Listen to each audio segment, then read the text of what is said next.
Imagine you're sitting across from a panel of interviewers, nerves jangling, when someone leans forward and hits you with the classic, "So, what's your biggest weakness?" The standard move is to camouflage your flaw as a strength. "I'm a perfectionist," you might say, or "I care too much." It's a game everyone knows. Now, picture if you replied, "Honestly, I'm rubbish at explaining why I'm not rubbish." Sounds absurd, right? Well, that's exactly what played out, on a much grander stage, when the UK's new Prime Minister, Keir Starmer, was put on the spot in Canada this week. And let me tell you, it was a masterstroke of awkward honesty, the sort of political car crash you can't look away from. Buckle up, because this story is about to get interesting. The setup was classic.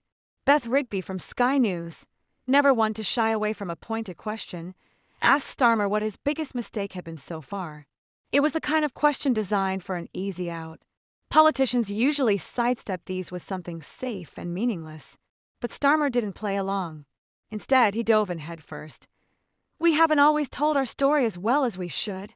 On its face, it's a humble admission. But scratch beneath the surface, and things get spicy.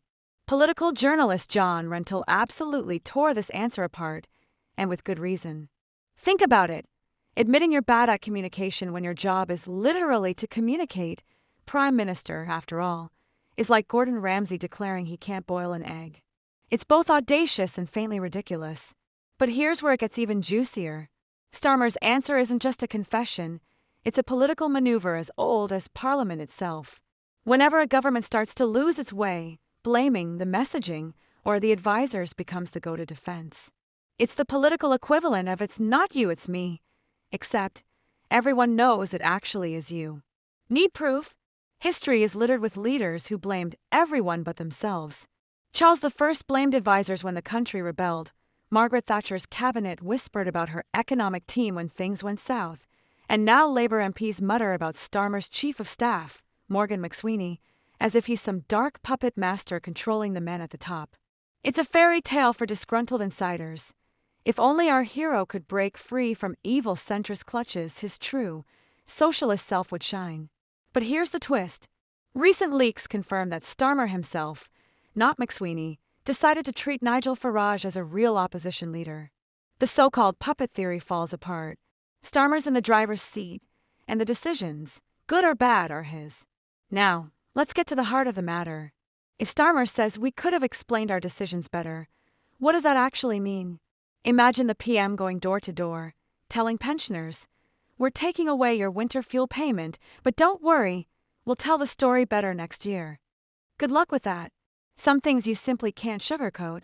The issue isn't just bad storytelling, it's bad decisions. No amount of spin can fix that. And just when you think the story's over, it gets even more fascinating.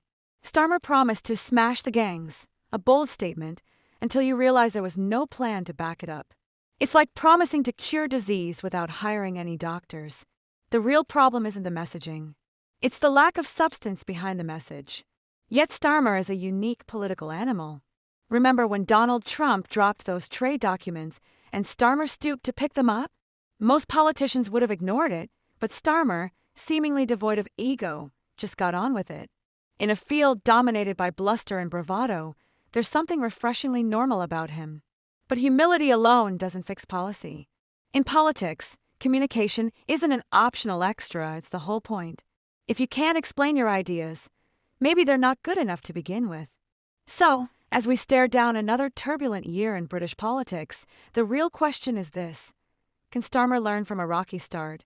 Or will "we'll tell our story better next time" be Labour's epitaph? Voters aren't fools. They know the difference between poor communication and poor judgment. Politics is messy, unpredictable, and sometimes absurd, but that's exactly why it matters. The conversation isn't over. In fact, it's just begun. So what do you think? Is Starmer's honesty refreshingly real, or just another political deflection? The answer might just shape the next chapter of British politics.